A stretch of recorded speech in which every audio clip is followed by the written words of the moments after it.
ఎక్కడైనా ల్యాండ్ పై ఇన్వెస్ట్ చేయాలని అనుకుంటున్నారా? అయితే ఫ్యూచర్ సిటీలో ఇప్పుడే ల్యాండ్ తీసి పెట్టుకోండి. పూర్తి వివరాలకు మాకు కాల్ చేయండి. నమస్తే, welcome back to Suman TV. నేను మీ Sanjay. Loan apps and credit cards. ఇప్పుడున్న యువతలో 190 మంది దగ్గర క్రెడిట్ కార్డ్స్ అనేవి ఉంటున్నాయి. ఆ క్రెడిట్ కార్డ్స్ ఇచ్చే లోన్ వల్ల ఎంత ఉపయోగం ఉందో, ఆ లోన్ కట్టకపోవడం వల్ల వాళ్ళు చేసే హెరాస్మెంట్స్ కూడా అన్ని కాదు. కానీ ఇచ్చేటప్పుడు ఇలాంటి విషయాలన్నీ ఎవరు పరిగణించుకోరు, ఎవరు తెలుసుకోరు. కానీ కట్టవలసి వచ్చినప్పుడు ఇబ్బందులు మాత్రం మామూలుగా ఉండవు. ఇలాంటి ఇబ్బందులు ఎదురైన వ్యక్తులు కానీ, ఇలాంటి ఇబ్బందులు ఎదురైతే ఏం చెయ్యాలి అనే విషయాలపై ఈరోజు మన గురించి కొన్ని పాయింట్స్ చెప్పడానికి ఈరోజు మనతో పాటు ఉన్నారు తెలంగాణ హైకోర్టు అడ్వకేట్ వెంకట్ శెట్టి గారు. మరి సార్తో మాట్లాడి క్రెడిట్ కార్డ్ గురించి, లోన్ యాప్స్ గురించి కొన్ని విషయాలు తెలుసుకుందాం. నమస్తే సార్. నమస్తే సార్. సార్, చూశారు కదా, బయట హెరాస్మెంట్స్ అనేవి బీభత్సంగా పెరిగిపోతున్నాయి. అసలు ఇవి ఇల్లీగల్ అని తెలిసినా కూడా ఈ లోన్ ఏజెంట్స్ అనేవాళ్ళు రెచ్చిపోతున్నారు. అసలు ఈ క్రెడిట్ కార్డ్ తీసుకున్నా, లేకపోతే లోన్ యాప్స్లో లోన్ తీసుకున్నా, ఒకవేళ కట్టలేని పరిస్థితి వస్తే ఆ లోన్ తీసుకున్న వ్యక్తి ఏం చేయాలంటారు? అండ్ అంతేకాకుండా ఈ లోన్ ఏజెంట్స్ వాళ్ళు అరెస్ట్ చేసే హక్కు వాళ్ళకి ఉన్నదా? ఫస్ట్ ఆఫ్ ఆల్ ఏంటి అంటే, వీళ్ళు లోన్ ఇచ్చేటప్పుడు ఆ పర్సన్ శాలరీ కూడా చూడాలి. సో వీళ్ళు ఏదైతే తనకి శాలరీ ఎంత వస్తుంది, తన ఈఎంఐ పే చేయలేస్తాడా చేయలేవడా అని చూసుకోకుండా, ఒక్కొక్కళ్ళ శాలరీ చూసుకుంటే 1 lakh ఉంటుంది. సో వాళ్ళ ఈఎంఐలు ఆల్మోస్ట్ 1.5-2 lakhs దాకా ఉంటాయి. సో వాళ్ళు ఎలా పే చేస్తారు, పే చేయలేస్తారా లేదా అనేది కూడా చూడాలి. బికాస్ ఎందుకనంటే, ఒక ఇన్కమ్ ఒక 1 lakh ఉంది అని అంటే, అందులో అట్లీస్ట్ ఒక 40% 50% ఈఎంఐ పే చేసేంత క్యాపబుల్ ఉన్న అమౌంట్ ని వాళ్ళు ఇవ్వాలి.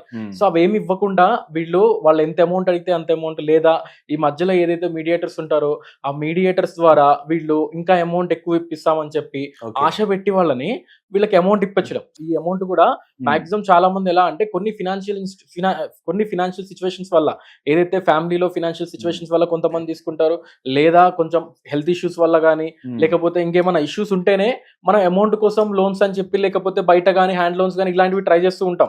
సో ఇట్లాంటి సిచ్యువేషన్స్ లో వాళ్ళ అమౌంట్ ట్రై చేసేటప్పుడు కూడా వాళ్ళు ఏదైతే వాళ్ళ అవసరాలని ఆసరాగా తీసుకొని వీళ్ళ అమౌంట్ అనేది వాళ్ళకి శాంక్షన్ చేయడం జరుగుతుంది.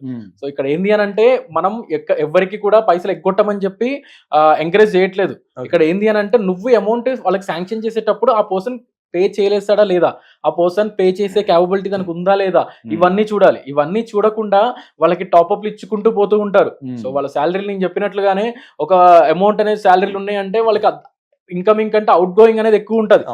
సో ఈ సిచ్యువేషన్స్ వల్ల వాళ్ళు ఆటోమేటిక్ గా ఫినాన్షియల్ క్రైసిస్ లోకి వెళ్ళిపోతారు.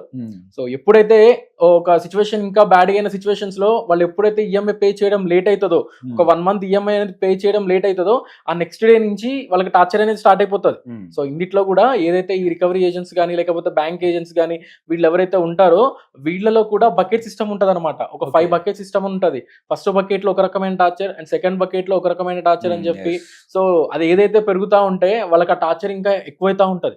సో ఇక్కడ తెలియదు ఏంది అని అంటే, వీడు ఎప్పుడైతే ఈఎంఐ పే చేయడం లేట్ అవగానే వీళ్ళు వాళ్ళ ఫ్యామిలీ వాళ్ళకి కాల్ చేయడం, లేదా వాళ్ళ ఇంటి పక్కన వాళ్ళకి కాల్ చేయడం, లేదా వాళ్ళ ఆఫీస్ దగ్గరికి వెళ్ళి కానీ, వాళ్ళ ఇంటి దగ్గరికి వెళ్ళి కానీ న్యూసెన్స్ క్రియేట్ చేస్తా ఉంటే, నీకు వాడు అమౌంట్ ఎలా దొరుకుతాయి వాడికి? ఇప్పుడు ఆఫీస్ దగ్గరికి వెళ్ళి న్యూసెన్స్ క్రియేట్ చేస్తుంటే వాడు జాబ్ పోయింది అనుకోండి, వాడు పొట్టగొట్టినట్లే. వాడు రేపు పొద్దున ఈఎంఐ ఎలా పే చేస్తాడు? అండ్ అదే కాకుండా వాళ్ళ రిలేటివ్స్ అందరికి కాల్ చేస్తూ ఉంటారు. సో వాడు ఒకవేళ వాళ్ళ రిలేటివ్స్ లో అమౌంట్ అడుగుదామన్నా కూడా అక్కడి నుంచి కూడా అమౌంట్ పుట్టవు వాడికి. అక్కడ తీసుకొచ్చి ఇక్కడ ఏమైనా కట్టాలి అన్న ఇంటి దగ్గరికి వచ్చి న్యూసెన్స్ చేస్తారు. ఇంటి పక్కన అడుగుదామంటే వాడు ఇవ్వడు, అంటే ఆల్రెడీ అప్పుల్లో ఉండడానికి. ఎగ్జాక్ట్లీ మీరు అన్నట్టు ఇక్కడ న్యూసెన్స్ అనేది కామన్ అయిపోయింది ప్రతి ఒక్కరు కూడా. లోన్ ఏజెంట్ అనేవాడు అసలు లోన్ కట్టలేని పరిస్థితిలో ఉన్నప్పుడు సంథింగ్ రాబట్టుకోవడానికి వచ్చినప్పుడు ఖచ్చితంగా కొంచెం హార్ష్గా ఉంటారు. కానీ మీరు అన్నట్టుగా కొన్ని అసాంఘిక మాటలు మాట్లాడడం, ఎదుటి వాళ్ళని నీచంగా ప్రవర్తించడం, మీరు అన్నట్టు ఆఫీస్కి వచ్చి న్యూసెన్స్ క్రియేట్ చేయడం, వీటి వల్ల పరుగుపోతుంది. ఆ రైట్స్ వాళ్ళకు ఉన్నాయంటారు నిజంగా? ఇక్కడ ఆర్బీఐ గైడ్ లైన్స్ ప్రకారం ప్రతి ఒక్క బ్యాంక్ వాళ్ళు కానీ, ఫినాన్స్ ఇన్స్టిట్యూషన్స్ కానీ, వాళ్ళందరూ కూడా రికవరీ ఏజెంట్స్ ని రిక్రూట్ చేసుకునే రైట్స్ ఉన్నాయి. బట్ ఏదైతే వాళ్ళ ఇల్లీగల్ మెథడ్స్ అనేది యూజ్ చేస్తున్నారు కదా, అట్లాంటివి వాళ్ళకి లేవు అనమాట. అట్లాంటి రైట్స్ వాళ్ళకి లేదు. అసలు ఏ రైట్స్ ఉన్నాయంటారు? ఇప్పుడు మీరు అన్నట్టుగా ఆర్బీఐ గైడ్ లైన్స్ ప్రకారం ఒక రికవరీ ఏజెంట్ ఒకవేళ ఇంటికి వెళ్తున్నప్పుడు ఐడి కార్డ్ అనేది కంపల్సరీ. అండ్ అదే కాకుండా నీకు విజిటేషన్ కాపీ అనేది కంపల్సరీ బ్యాంక్ నుంచి. అండ్ అదే కాకుండా నువ్వు వెళ్ళి అక్కడ న్యూసెన్స్ అనేది క్రియేట్ చేయకూడదు. వాళ్ళకి కాల్ చేసి వాళ్ళకి ఇంటిమేషన్ చేసి వాళ్ళ ఇంటికి వెళ్ళాలి. అది కూడా ఒక టైం అనేది ఉంది. అది కూడా ఒక కన్సర్న్ టైం అనేది ఉంటుంది. ఆ టైం ప్రకారమే నువ్వు వెళ్ళాలి. అండ్ సండే కానీ సండేస్ వెళ్ళకూడదు. సో ఇట్లాంటివి చాలా ఉన్నాయి అనమాట. సో ఇవేమి వాళ్ళు పట్టించుకోరు. సో ఓన్లీ వాళ్ళ ఇంటి దగ్గరికి వెళ్ళడం, న్యూసెన్స్ క్రియేట్ చేయడం.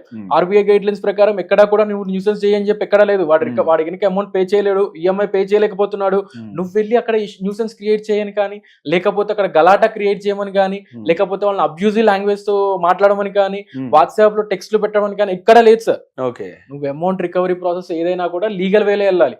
నువ్వు రికవరీ ఏజెంట్ వెళ్ళి ఒక రిక్వెస్టింగ్ అడిగి దాని తర్వాత ఒక లీగల్ గా ఒక అడ్వకేట్ తో ఒక లీగల్ నోటీస్ అనేది ఎవరైతే లోన్ తీసుకున్నారో ఆ పర్సన్ కి బ్యాంక్ త్రూ కానీ ఫినాన్స్ ఇన్స్టిట్యూషన్ త్రూ కానీ ఒక లీగల్ నోటీస్ పంపించిన తర్వాత నువ్వు కోర్టు త్రూ రికవరీ సూట్ వేసుకోవాలి.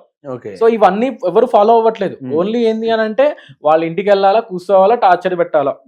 సో దీనివల్ల వాడు రేపొద్దున్న దీనివల్ల ఏమైతుందంటే ఎవరైతే హెరాస్మెంట్ ఫేస్ చేస్తున్నారో ఆ పర్సన్ వేరే వాటి మీద ఫోకస్ చేయలేడు. సో ఇప్పుడు ఏదైతే ఈ టార్చర్ వల్ల వాడు రేపు పొద్దున్న జాబ్ గినక వేరే జాబ్ చూసుకుందామన్నా జాబ్ ఉండదు, జాబ్ చూసుకోలేడు, దాని మీద ఫోకస్ చేయలేడు. సో లేదు ఒక వేరే బిజినెస్ చేద్దామన్నా అది ఫోకస్ చేయలేడు, అమౌంట్ ఎక్కడి నుంచి తీసుకొద్దామన్నా అది ఫోకస్ చేయలేడు. ఏం చేయాలంటారు ఇప్పుడు ఈ టైంలో? సొల్యూషన్ ఏంటంటారు? సో ఇక్కడ చాలా సొల్యూషన్స్ ఉన్నాయి. బికాస్ ఈ సొల్యూషన్స్ అంటూ ఎవరికి తెలియకపోవడం వల్ల చాలా మంది సూసైడ్ చేసుకోవడం జరుగుతుంది. సో మనం ఇవాళ రేపు చూసుకుంటే బెట్టింగ్ యాప్స్ లో చాలా మంది సూసైడ్ చేసుకుంటారు అంటారు. ఈ బెట్టింగ్ యాప్స్ లో నుంచి వాళ్ళకి అమౌంట్ ఎలా వస్తున్నాయి? ఈ బెట్టింగ్ యాప్స్ లో అమౌంట్ ఇన్వెస్ట్ చేయడానికి ఎలా వస్తున్నాయి? చాలా మంది యాప్ లోన్స్ అని చెప్పి ఇట్లా లోన్స్ తీసుకొని కార్డ్స్ త్రూ పే చేసిన వాళ్ళే ఉన్నారు చాలా మంది. ఇవాళ రేపు చూసుకుంటే ఒక 20 years 25 years వాళ్ళు జాబ్ కూడా ఉండదు, వాళ్ళు సూసైడ్ చేసుకున్నారు, బెట్టింగ్ యాప్స్ లో అమౌంట్ లాస్ అయిపోయి. వాళ్ళకి ఎక్కడి నుంచి వస్తాయి అమౌంట్? ఏదైతే ఈ లోన్ యాప్స్ త్రూ కానీ లేకపోతే ఇట్లా ఏదైతే క్రెడిట్ కార్డ్స్ కానీ. సో లోన్ యాప్స్ లో కూడా మనం ఏదైతే అమౌంట్ తీసుకుంటున్నప్పుడు ఎల్లో అని ఉంటది అనమాట. ఏదైతే టర్మ్స్ అండ్ కండిషన్స్ తర్వాత కాంటాక్ట్స్ ఎల్లో అని చెప్పి గ్యాలరీ ఫోటో, ఈ స్టోరేజ్ ఫోన్ లో ఉన్న స్టోరేజ్ మొత్తం వాళ్ళ దాంట్లో డేటా స్టోరేజ్ అయిపోతుంది. ఎప్పుడైతే పే చేయవో అప్పటి నుంచి వాళ్ళు నీ కాంటాక్ట్ లిస్ట్ లో అందరికి కాల్ చేయడం, అండ్ అదే కాకుండా నీ ఫొటోస్ ని మార్పింగ్ చేసి బయట పోస్ట్ చేయడం కానీ, లేదా వాడికే వాట్సాప్ చేయడం. సో ఇట్లాంటివన్నీ క్రియేట్ చేసి అంటారు. వన్ థింగ్, ఇప్పుడు మనం ఏదైనా బ్యాంక్ లోన్ తీసుకుంటే దానికి నామినీ అనేది ఉంటారు. ఇప్పుడు మనం ఒక సాక్షి సంతకం అనేది ఆ బ్యాంక్ లోనే అకౌంట్ హోల్డర్ ద్వారా ఒక సాక్షి సంతకం పెట్టించి లోన్ అనేది ఇప్పిస్తూ ఉంటారు. మనం అవైలబుల్ లేనప్పుడు ఆ వ్యక్తికి కాల్ చేయడం అనేది కామన్ థింగ్. కానీ ఇక్కడ లోన్ యాప్స్ వాళ్ళు మన కాంటాక్ట్ లిస్ట్ లో ఉన్న ప్రతి ఒక్కరికి కాల్ చేసి ప్రతి ఒక్కరికి మేము లోన్ తీసుకున్నాం కట్టలేదని చెప్పేసి లోన్ యాప్స్ వాళ్ళు డైరెక్ట్ గా వాళ్ళకి కాల్ చేసేసి పలానా పర్సన్ మీ నెంబర్ రిఫరెన్స్ ఇచ్చేసి లోన్ తీసేసుకున్నాడు, నువ్వు పే చేయాలని చెప్పి చాలా సిచ్యువేషన్స్ లో రూడ్ గా మాట్లాడే కేసెస్ ఉన్నాయి చాలా వరకు. అండ్ అదే కాకుండా వీటి వల్ల వాడు అమౌంట్ ట్రై చేయాలన్నా దొరకదు.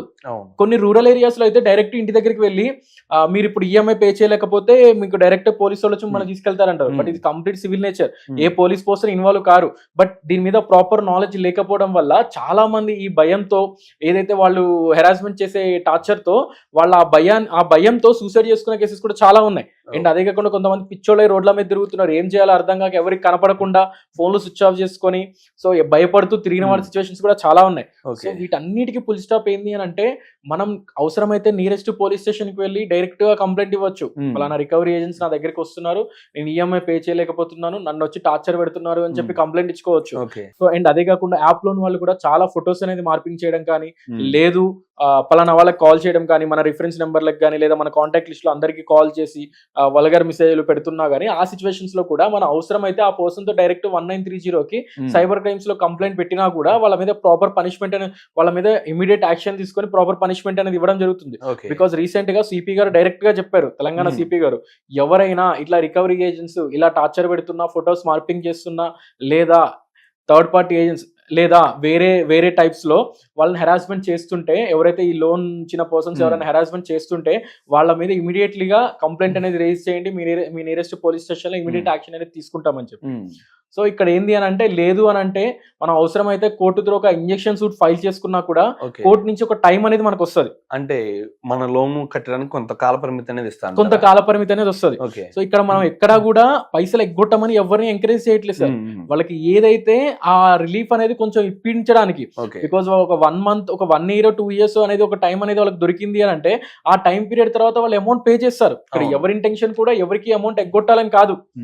వాళ్ళకి ఓన్లీ కేవలం ఏంది అని అంటే ఒక పీస్ఫుల్ టైం అనేది దొరికితే, ఒక గాలి పీల్చుకునే టైం దొరికితే వాళ్ళు మళ్ళీ అమౌంట్ అనేది సెట్ చేసుకుని వాళ్ళకి పే చేస్తూ ఉంటారు. ఎగ్జాక్ట్లీ, ఎర్న్ చేయడం లేకపోతే వేరే వాళ్ళ దగ్గర మళ్ళీ బారోయింగ్ తీసుకుని ఇవ్వడం ఏదో ఒకటి చేసి వాళ్ళకి అమౌంట్ అనేది క్లియర్ చేయడం జరుగుతుంది. Absolutely sir. Thank you sir, thank you very much.